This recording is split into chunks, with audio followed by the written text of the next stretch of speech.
Game சேஞ்சரால் அவரோட ப்ராப்பர்ட்டிஸ்லாம் வந்து விற்கிற நிலைமைக்கு வந்துட்டாரு. கேம் சேஞ்சர்லாம் அவருக்கெல்லாம் அவர் பொறுத்தவரை லாஸ் இருக்காது. அவர் எப்படியாவது போட்டுட்டு அது இதுன்னு கவர் பண்ணியிருப்பார். இல்லைன்னால கூட அந்த ஆர்டிஸ்ட்டுக்கிட்ட இதை சொல்லியாவது இன்னொரு கால் ஷீட்டு வாங்குவார். அவர் பயங்கர புதுசாலி. அவர் சாதாரண ஆள் கிடையாது. நம்ம ஆளுங்க தான் வந்து விவரம் தெரியாமல் சிலது போய் முட்டி மோதுவாங்களே தவிர அவங்க ரொம்ப தெளிவாக இருக்கார். அது வேல்பாரிங்கிறது வந்து ஹிஸ்டாரிக்கல் நாவல்னால வந்து கிட்டத்தட்ட 1000 கோடி ரூபா பட்ஜெட் ஆகும் அப்படிங்கிற மாதிரி சூழலில் எடுக்க முன்னுருவாங்களா தயாரிப்பாளர்? Story side screen play side week ஆனதுனால தான் இதெல்லாம் வீக் ஆச்சு. இந்தியன் 2வும் சரி. அதே நீங்கள் இந்தியன் பாருங்கள், பார்த்தீங்கன்னா ஒரு சீனு கூட நீங்கள் அந்த கோரை வந்து தப்பு சொல்ல முடியாது. எல்லாமே பிகினிங் டு எண்டு வரலாம். ஸ்க்ரீன் பிளே காரணம் சுஜாதா அவங்கெல்லாம் இருந்தாங்க. ஸோ அந்த எந்திரனோடு அவருக்கு என்னடான்னா அவர் மிஸ் ஆனது இவருக்கு வந்து ஒரு கை போன மாதிரி. துருவ நட்சத்திரம் கிட்டத்தட்ட 4-5 ஆண்டுகளை வந்து படம் ரிலீஸ் ஆக முடியாமல் ஸ்ட்ரகிளில் இருக்குது. இல்லைங்க, இப்போ ஆர்டிஸ்ட்டு இப்போ 1000 இருந்தால் கூட அவங்களுக்குள்ள சில கேல்குலேஷன் எல்லாம் இருக்குல்ல. அவங்களும் ஃபஸ்ட்டு அவங்க படம் ஜெயிக்கணுன்றது ஒன்று நினைப்பாங்க. இவர் 2 படம் கொடுத்தாரு ஜெயிச்சதுன்னா இவரும் அதில் தானே பேர் இவருக்கும் கிடைச்சிது. வாசுதேவ் மேனன்லாம் வந்து ஓப்பனாக சொல்ல போனால் அவர் ரொம்ப டெடிக்கேட்டடான ஒரு டைரக்டர்னு நான் சொல்ல மாட்டேன். ஏன்னா ஜெயிச்சே ஆகணும். ஏன்னா அவர் எப்போவுமே கதையே இருக்காது. ஏதோ ஒரு லைன் சொல்லுவார், ஏதோ ஒன்று பிடிக்குதோ அதுக்கு தகுந்த மாதிரி ஏஆர் ரஹ்மான் யாரும் மியூசிக் போட்டுக்கார் அது இதுன்னு தவிர அவர் ரொம்ப சின்சியராக கஷ்டப்பட்டு பண்ணதாகவே இதுவரையிலும் நான் பார்க்கவே இல்லை. இது போன்ற எக்ஸ்க்ளூசிவான வீடியோக்களை தொடர்ந்து காண மீடியா சர்க்கிள் சேனலை சப்ஸ்கிரைப் பண்ணுங்கள்.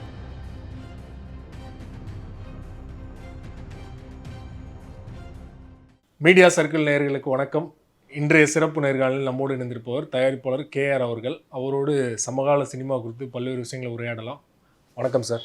வணக்கம். காமெடி நடிகர்களுக்கு தமிழ் சினிமாவில் பஞ்சம் இருக்குதுன்னு நினைக்கிறீங்களா? ஏன்னா சந்தானம் வந்து ஹீரோவாக போயிட்டாரு, சூரிய அவர்களும் இப்போ ஹீரோவாக போயிட்டாரு அப்படிங்கிற மாதிரியான ஒரு விமர்சனங்கள் வருது இல்லையா? உண்மையிலேயே பஞ்சம் இருக்குதா காமெடி நடிகர்களுக்கு தமிழ் சினிமா? முன்ன காமெடி அளவுக்கு இப்போ படங்கள் வர்றது இல்லை இல்லையா? அதானே. ஏன்னா அந்த வறட்சியும் ஒரு காரணம். அதே நேரத்தில் இன்னொன்றும் நினைக்கணும். ஒரு வாட்டி கேஎஸ் கோபாலகிருஷ்ணன் என்ன சொன்னார், அடுக்கும்பள்ளின்னு ஒரு படம் வந்தது. அப்போ தீபாவளி பிளாக் அண்ட் ஒயிட் 8 படம் வந்து 8 படத்தில் இது ரிலீஸ். ஆனால் அந்த படம் வந்து நல்லா போயிடுச்சு. அப்போ எல்லோரும் வந்து உங்கள் படம் நான் ஹிட் ஆகிடுச்சு சார், 8 படம் நடுவில் வந்து உங்கள் படம் ஹிட் ஆனது எப்படின்னு சொன்னால், எப்போ என் படம் ஹிட்டுன்னு சொல்கிறத விட என்னோட ஆப்போசிஷனில் வந்த படங்கள் வந்து என் படத்தை நல்ல படம் ஆக்கிடுச்சு அப்படின்னு சொல்லி. ஸோ இப்போது அதே மாதிரி தான் விஷால் படமும் கூட வந்த படங்கள்லாம் வந்து இந்த படத்தை நல்ல படம் ஆக்கிடுச்சு அதுவும் இருக்குல்ல. ஸோ அந்த படங்களுடைய இது வந்து குவாலிட்டி வந்து இந்த அளவுக்கு காமெடியாக என்டர்டெயின்மெண்ட்டாக இல்லை. ஏன்னா பொங்கல்னா எதிர்பார்க்குறது வந்து ஒரு ஃபேமிலியோடு வரணும். ஸோ பொங்கலுக்கு அந்த மாதிரி படம் தெலுங்கில் கேம் சேஞ்சரு. 2வது பாலகிருஷ்ணனுடைய படம் வந்து டாக்கு மகாராஜன் ஒரு படம் வந்தது.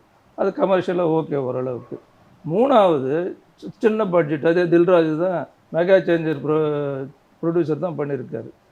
சங்கராந்திக்கு வஸ்துநாமன்னு சொல்லி யார் வெங்கடேஷ் நம்ம ஐஸ்வர்யா ராஜேஷ் நடித்து அதில் சாங் முதல்ல ஹிட் ஆகிடுச்சு ஒரு சாங். இன்றைக்கி அந்த படத்தினுடைய நிலைமை என்னென்னா 200 crores போடணும். அந்த 3லேயே பெஸ்ட்டு படம் வந்து அந்த படம் வந்து நின்றுடுச்சு. காரணம் இந்த பொங்கல்னு சொன்னாலே தெலுங்கில் வந்து சங்கராந்தி பண்ணுவாங்க. அந்த சங்கராந்திக்கு ஃபேமிலி ட்ராமாவாக இருந்ததுன்னா டெஃபினட்டாக அது கலெக்ஷன் கொஞ்சம் கூடுதலாக இருக்கும். இன்னைக்கு கூட பார்த்தீங்கன்னா இதெல்லாம் இப்போ இல்லை, ரைடு நடந்துட்டு இருக்கு. அந்த காலத்துலேருந்து சொல்கிற விஷயம் அது. ஸோ அந்த மாதிரி நம்ம ஃபேமிலி ட்ராமா இது வந்து ஜாலியாக இருக்கிறதுனால இப்போ காமெடியாக இருக்கேன் ஃபுல்லாக அது சொல்லி அதுக்கு போகலான்னு நினைக்கிறாங்களே தவிர மற்ற படங்களுக்கெல்லாம் வந்து வர்றதுக்கு விரும்பலை. எல்லா ஆர்டிஸ்ட் படமும் வந்திருக்கு, எல்லா டைரக்டர் படமும் வந்திருக்கு.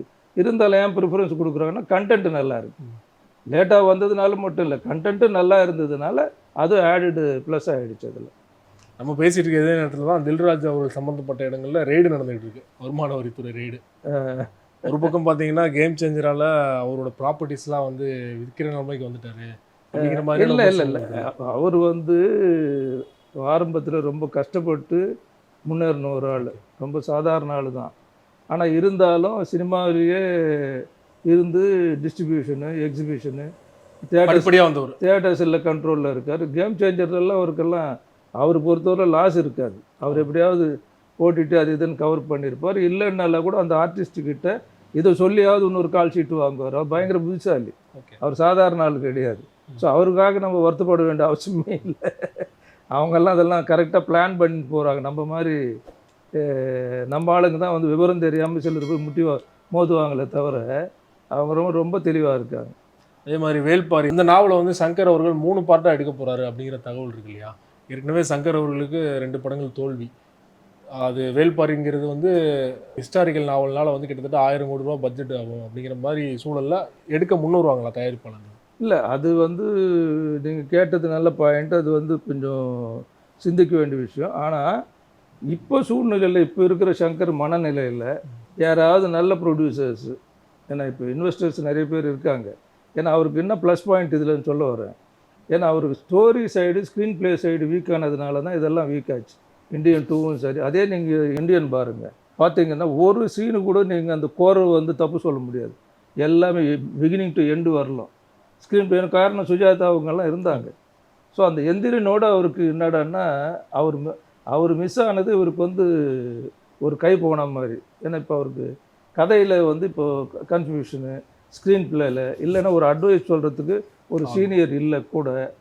மற்றவங்கெல்லாம் சொல்கிறது கேட்கணுமா வேண்டாமான்னு இது இந்த மாதிரி ஒரு குழப்பத்தில். ஆனால் டேலண்டடான ஒரு டைரக்டர். ஸோ இது விஷயம் தெரிஞ்சுக்கிட்டு கரெக்டாக அந்த ஏன்னா புக்கு ஃபாலோ பண்ண போகிறாரு. பண்ணாருன்னா பிரமாதமாக மேக்கிங் சைடில் எக்ஸ்ட்ராடினரியாக பண்ணுவார், அதில் சந்தேகமே இல்லை. ஆனால் 3க்கும் நடிக்கிறது யார்? இப்போ அது ஒரு கேள்வி இருக்குல்ல. இப்போ சங்கர்னாவே பொதுவாக ஒரு 3 வருஷம் எடுத்துக்கிறார். இப்போ ஒரே ஹீரோ வந்து இப்போ இந்த 3 பார்ட்டுன்னு சொல்லும்போது கிட்டத்தட்ட வந்து ஒரு 6-7 வருஷமாவது கால் ஷீட்டு கொடுக்கணும். ஸோ அந்த 6-7 வருஷம் கொடுத்தோம்னா மார்க்கெட்டில் இருப்போமா இல்லையான்னு ஒரு டவுட் வரும். அப்போ என்ன பண்ணணும், ஒரு இதுக்கும் வந்து புத்திசாலித்தனமாக செய்யணும்னு நினச்சாத ஒரு பார்ட்டுக்கும் அந்த ஹீரோ மட்டுமே சேஞ்ச் பண்ணிட்டு வந்தோம்னா சான்சஸ் இருக்குது. ஏன்னா அது வந்து நம்ம சீரியலில் மாற்றுறாங்க இல்லை, அந்த மாதிரி ஹீரோ கேரக்டர் அது தான். ஆனால் அது இந்த இன்னொரு பார்ட் 2ல் வரும்போது இன்னொரு கேரக்டர் பண்ணுறாங்க. இன்னொரு கேரக்டர் பண்ணால் ஆர்டிஸ்ட்டுங்களுக்கு ஒரு நம்பிக்கை வரும். சரி முடிச்சுட்டு ஒரு பார்ட் பெரிய ஹீரோக்கள் வருவாங்க உள்ளே வருவாங்க. இல்லைன்னா பெரிய ஹீரோ கிடைக்கிறது கஷ்டம். இல்லைன்னா ஒரு யாராவது இன்னொருத்தர் புதுமுகம் இது சாக்ரிஃபைஸ் இந்த 7-8 வருஷம் ரோடு ட்ராவல் பண்ணக்கூடிய ஆள் வரணுன்றது நினைப்பாங்க. இல்லைன்னா டெஃபினட்டாக இன்வெஸ்டர்ஸு உண்மையிலே சிந்திச்சு இந்த மாதிரி சூழ்நிலை கொடுக்கலாம். இப்போ உதாரணத்துக்கு நெல்சனுக்கு என்ன ஆச்சு, ஜெயிலருக்கு முன்னாடி நெல்சன் படம் ஓடலை. ஆனால் வேறு யாராவது இருந்தால் கூட கொஞ்சம் சிந்திச்சிருப்பார். பட் ரஜினி சார் என்னன்னா கரெக்டாக அதை ஏற்றுக்கிட்டு அந்த படம் பண்ணிட்டார் ஜெயிலர். ஏன்னா ப்ரொடியூசர்ஸ் வந்து சன் டிவின்றதுனால நிச்சயம் படம் முடிப்பாங்கன்ற அவராக தான் பார்ப்பார்.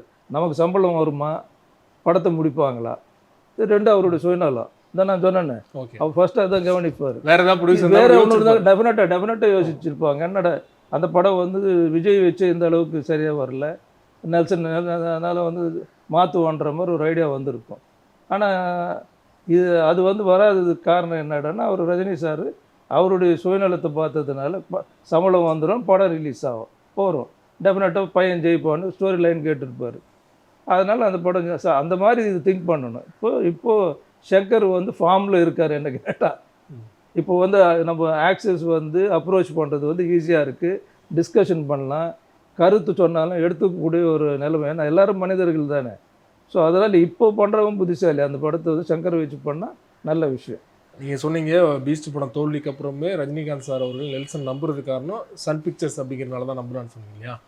அதே போல் சிறுத்தை சிவா நம்மளே பேசியிருந்தோம் கங்குவா பட தோல்வி பற்றி. அதுக்கு முன்னாடி பார்த்தீங்கன்னா ரஜினி சாரை வச்சு அண்ணாத்த படம் அதுவுமே தோல்வி. ஆனால் அஜித் அவர்களோட அடுத்த படத்தை பார்த்தீங்கன்னா அவர் தான் இயக்க போகிறதா ஒரு தகவல் வருது இல்லையா? ஸோ அஜித் அவர்களுமே ரஜினிகாந்த் மாதிரி தான் யோசிக்கிறாரா? ஏன்னா 2 படங்கள் தோல்வி, 2 பெரிய ஹீரோ வச்சு. ஆனாலுமே வந்து பெரிய ஹீரோவில் யோசிப்பாங்க இல்லையா? ஆனால் வந்து அஜித் வந்து தைரியமாக பண்ண போகிறார் இல்லையா? இதை பற்றி உங்களுக்கு இல்லை, அஜித்துக்கெல்லாம் அந்த சாஃப்ட் கார்னர்லாம் சிலது இருக்குது. ஓகே. ஏன்னா அவர் பொறுத்தவரையிலும் அவரும் அதே தான். அவர் பொறுத்தவரையிலும் ஒன்று ஏதாவது ஒரு பழகி இருந்தாருன்னா அவங்களுக்கு ஏதாவது செய்யணும்னு நினைப்பார். அவருடைய வீக்னஸ்ஸை தெரிஞ்ச டைரக்டராக வந்து இருக்கணும். அவருக்கு ஏற்கனவே 4 படங்கள் பண்ணியிருக்காரு. 4 படங்கள் பண்ணியிருக்காரு. இவருக்கு என்னென்ன வீக்னஸ்ன்றது அவருக்கு நல்லா தெரியும். ஸோ இது வந்து விமர்சனம் பண்ணாத அளவுக்கு ஏற்றுக்கிற அளவுக்கு ஒரு டைரக்டர் வந்து பண்ணார். அவருக்கு வேண்டியது என்னென்னா அவர் சம்பளம் வந்தால் அவருக்கு போகிறோம். அவரும் அதே தான். அவர் ஒன்றும் இது இல்லை, அவருக்கும் அந்த ஆட்டிடியூடு தான் இருக்கும். அவருக்கு ரெமுனரேஷன் கொடுக்குறதுக்கு ஒரு நல்ல ப்ரொடியூசரு, அவன் தெலுங்கு ப்ரொடியூசராக இருந்தாலும் பரவாயில்ல, சைனாலேருந்து வந்தால் கூட பரவாயில்லை. ஏன்னா நம்ம தமிழ்நாட்டிலேருந்து தான் ஜெயிச்சு வந்தோன்ற ஒரு எண்ணம் கிடையாது. எங்கேருந்து வந்தாலும் அவர் கொடுக்குற சம்பளம் கரெக்டாக வந்ததுன்னா பண்ணி கொடுத்துருவாரு. ஓகே. அதே மாதிரி ஒரு பக்கம் வந்து விஜய் அவர்களுடைய கடைசி படம் சொல்லிட்டாரு, விஜய் 69. இன்னொரு பக்கம் அஜித் அவர்கள் நான் 6 மாதம் கார் ரேஸ் 6 மாதம் நடிக்க போகிறேன்னு சொல்கிறார் இல்லையா? ஸோ இதனால வந்து தமிழ் சினிமாக்கு, ஏன்னா 2 முன்னணி நடிகர்கள், இந்த மாதிரியான முடிவுகள் வந்து தமிழ் சினிமாவில் ஏதாவது பாதிப்பு ஏற்படுத்துன்னு நினைக்கிறீங்களா? ஒரு பாதிப்பும் ஏற்படாது. ஒரு குடும்பத்தில் குடும்ப தலைவன் போயிட்டெல்லாம் என்ன ஆச்சுன்னு சொல்லி 2 நாள் அழுதுட்டு இருப்பாங்க. 3ஆவது நாள் அவங்கவுங்க வேலையை அவங்க பார்க்குறாங்க. அதே மாதிரி தான் இவங்க கண்டிப்பாக விஜய் வந்து அரசியலுக்கு வந்தாலும் அவருக்கு வந்து அடிஷ்னல் ப்ளஸ் பாயிண்ட்டே தவிர அவருக்கு ஒன்று ஒரு கூட்டம் ஒன்று சேரப்போகுது. ஸோ நிச்சயமாக வந்து அரசியலினுடைய ரிசல்ட்டு எப்படி இருந்தாலும் திரும்ப ஒரு சினிமாவுக்கு வரப்போகிறது மட்டும் நிச்சயம். அதனால் சம்பளம் குறையுமான்னா குறையாது. ஸோ ஆக என்ன ஆகிடும்னா தேர்தலுக்கு பிறகு அவருடைய வாழ்க்கை என்ன ஆகிடும், இப்போ அரசியலும் சினிமாவும் 2மே இருக்கும். 2 குதிரையில் சவாரி பண்ணுறது தான். ஸோ 2 குதிரையில் சவாரி பண்ணும்போது அவருக்கு ஒன்றும் நஷ்டம் கிடையாது. அதனால் சம்பளம் குறைய போகிறதில்ல. அவருக்கு இருக்கிற கரிஷ்மா அவருக்கு இருக்குது. ஸோ அதனால் வந்து விஜயினுடைய மார்க்கெட்டு அரசியலுக்கு போகிறதுனால அதுக்கப்புறம் அவர் நடிப்பாரா நடிக்கல, கண்டிப்பாக நடிப்பார். என்னுடைய இது நான் உறுதியாக சொல்லுவேன், கண்டிப்பாக சினிமாவுக்கு வருவார். அதில் சந்தேகமே கிடையாது.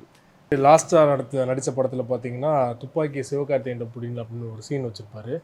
அந்த படத்தில் என்ன விமர்சனம் வந்ததுன்னா, நான் அடிக்க மாட்டேன் இனிமேல், என்னோட இடத்த நீ பிடிச்சிக்கோ அப்படின்னு சிவகார்த்திகேயன் அவர் சொன்ன மாதிரியான ஒரு விமர்சனங்கள் வந்தது இல்லையா? நல்ல விதமான விமர்சனங்கள்.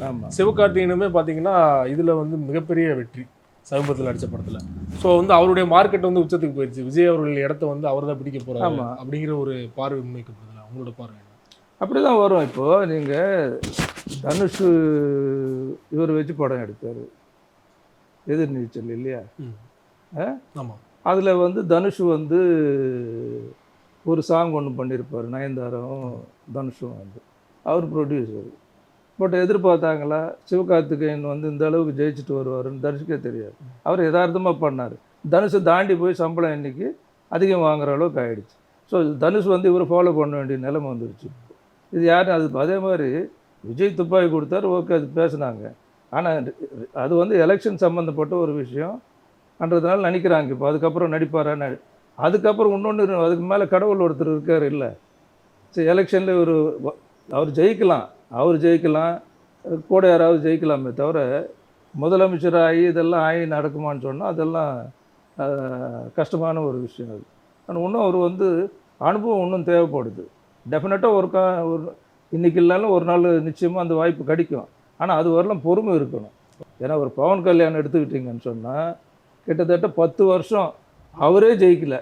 அவர் நின்ன இடத்துலையே 2 இடத்தையும் தோத்துட்டார். அவர் வர முடியல, பார்ட்டியும் வர முடியலன்னு சொல்லும்போது கடைசியில் இது அலையன்ஸ் பண்ணதுனால இன்றைக்கி சொல்லப்போனால் சந்திரபாபு பார்ட்டி, சந்திரபாபு சிஎம் இருக்கிறதுக்கு காரணமே பவன் கல்யாணம் அந்த என்ட்ரி தான். பிஜேபி சேர்த்தார் வந்தாருன்னு. ஸோ இதெல்லாம் வந்து எப்படி கிடைக்கும்னா அனுபவத்தில் தான் கிடைக்கும். அன்றைக்கி நினைக்கலாம் விஜய், ஆனால் அது நடக்குமான்னா இப்போ நம்ம கடவுளை கும்பிட வேண்டிய அவசியமே இல்லையே, நமக்கு மேலே ஒருத்தர் இருக்கார் இல்லை.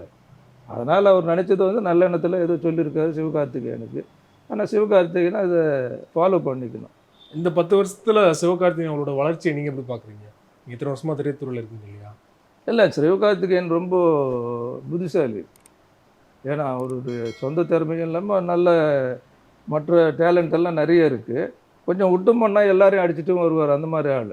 ரொம்ப கிட்ட சேர்த்தம் பண்ணால் நம்மளை காலி பண்ணிவிடுவார். அந்த ஆர்டிஸ்ட்டுங்களுக்கு அது தெரியும். முதல்ல லேஸ் போட்ட ஆள் கிடையாது. அவர் நடிக்கிற மாதிரி எல்லாம் அந்த அளவுக்கு எதாவது இல்லை. வந்தாருன்னா டெஃபினட்டாக இவங்க இப்போ எப்படி தனுஷ் இடம் கொடுத்து தனுஷ் இப்போ திரும்ப அந்த இடத்த பிடிக்க தனுஷை ட்ரை பண்ண வேண்டியதாக இருக்கோ அந்த அளவுக்கு டேலண்ட் இருக்குதுன்னு சொல்ல வரேன். அதனால் அது வந்து இப்போ விஜய் சொல்லிட்டாருன்னு சொன்னால் இப்போ விஜய் தாண்டி போக முடியாது, அது வேறு விஷயம். நிறைவாக ஒரு கேள்வி. சமீபத்தில் கௌதம் வாசுதேவனும் நிறைய பேட்டிகள் கொடுத்துட்டு வர்றாரு. அவருடைய படம் துருவ நட்சத்திரம் கிட்டத்தட்ட 4-5 ஆண்டுகளாக வந்து படம் ரிலீஸ் ஆக முடியாமல் ஸ்ட்ரகிளில் இருக்குது. அந்த படத்தை பற்றி பேசும்போது சூர்யா அவர்கள் தான் நடிக்க வேண்டியது. காக்க காக்க வாரணமயம் 2 ஹிட்டான படங்கள் நான் சூர்யா கொடுத்துருக்கேன். அதை மனசில் வச்சாது அவர் வந்து நடிக்க ஒத்துருக்கணும். என்ன ரெஃபரன்ஸ்லாம் என்கிட்டயே கேட்டார். அதை நான் மனம் உடஞ்சிட்டேன் அப்படிலாம் பேசியிருக்காரு இல்லையா? அதை பற்றின உங்களோட கருத்தாங்க? இல்லைங்க, இப்போ ஆர்டிஸ்ட்டு இப்போ 1000 இருந்தால் கூட அவங்களுக்குள்ள சில கேல்குலேஷன் எல்லாம் இருக்குல்ல. அவங்கள ஃபஸ்ட்டு அவங்க படம் ஜெயிக்கணுன்றது ஒன்று நினைப்பாங்க. இவர் 2 படம் கொடுத்தா ஜெயிச்சதுன்னா இவரும் அதில் தானே பேர் இவருக்கும் கிடைச்சது. ஸோ வாசுதேவ் மேனன்லாம் வந்து ஓப்பனாக சொல்ல போனால் அவர் ரொம்ப டெடிக்கேட்டடான ஒரு டைரக்டர்னு நான் சொல்ல மாட்டேன். ஏன்னா ஜெயிச்சே ஆகணும். ஏன்னா அவர் எப்பவுமே கதையே இருக்காது. ஏதோ ஒரு லைன் சொல்லுவார், ஏதோ ஒன்று பிடிக்குதோ அதுக்கு தகுந்த மாதிரி ஏஆர் ரஹ்மான் யாரும் மியூசிக் போட்டுக்கோர் அது இதுன்னு தவிர அவர் ரொம்ப சின்சியராக கஷ்டப்பட்டு பண்ணதாவே இதுவரையிலும் நான் பார்க்கவே இல்லை. நான் கேரக்டர் கூட பார்த்தா கூட நல்ல டைப்பு தான். ஆனால் இருந்தாலும் இப்போ ஒரு சங்கர் மாதிரி உள்ளே இறங்கி வேலை செய்கிறது போகிறதெல்லாம் நைட் அண்ட் டே எல்லாம் அந்த அளவுக்கான ஒரு டைரக்டர் கிடையாது. அதனால தான் அவருக்கு இந்த ஸ்ட்ரகிள் எல்லாம் அங்கே பிரச்சனைகள் இங்கே பிரச்சனைகள் எது வேணுமானாலும் அங்கே அந்த கால் ஷீட்டுக்கு இங்கே வாங்குறது, திரும்ப அதே ப்ரொடியூசருக்கு இன்னொரு படம் பண்ணி தருவேன், ஏதோ படங்கள்லாம் பண்ணுறது, கதையும் கையில் இருக்காது. ஆனால் ஒரு லைன் போன ஒன்று கேட்டிங்கன்னா ஒரு லைன் சொல்லுவார், ஏதோ ஒரு லைன் சொல்லிட்டோம்னா அதுவும் இவங்க ஏதோ ஒன்று கேட்டுக்கிட்டு இப்படி தான் நடக்குதே தவிர அவர் உட்காந்துக்கிட்டு ஸ்கிரிப்ட் பண்ணி பக்காவாக பண்ணி எல்லாம் பண்ணுறது. என்ன நோக்கி பாயும் தோட்டம் வந்து அது நானே விமர்சனம் பண்ணேன். ஏன்னா இந்த ரேடியோவில் தான் அந்த மாதிரி ப்ரோக்ராம் வரும், வாய்ஸ் ஓவராக வரும் படம். வாய்ஸ் ஓவர் படம் ஃபுல்லாக வாய்ஸ் ஓவர் தான் அது நீங்கள் இது ரேடியோவில் பண்ண வேண்டிய ப்ரோக்ராமை வந்து சினிமாவை பண்ணால் எப்படி? ஸோ அந்த மாதிரி இருந்தது அந்த படம் வந்து. ஸோ அதெல்லாம் என்னென்னா கேர்லெஸ்ஸு. இது வேணும் எதனா கமிட் பண்ணிட்டோம், காசு வாங்கிட்டோம், ஏதோ ஒன்று பண்ணணும். ரொம்ப நன்றி சார். சமகால சினிமா தொடர்பாக பல்வேறு விஷயங்கள் எங்களோட பகிர்ந்து கொண்டே ரொம்ப இன்ட்ரெஸ்டிங்காக. நன்றி சார். நன்றி.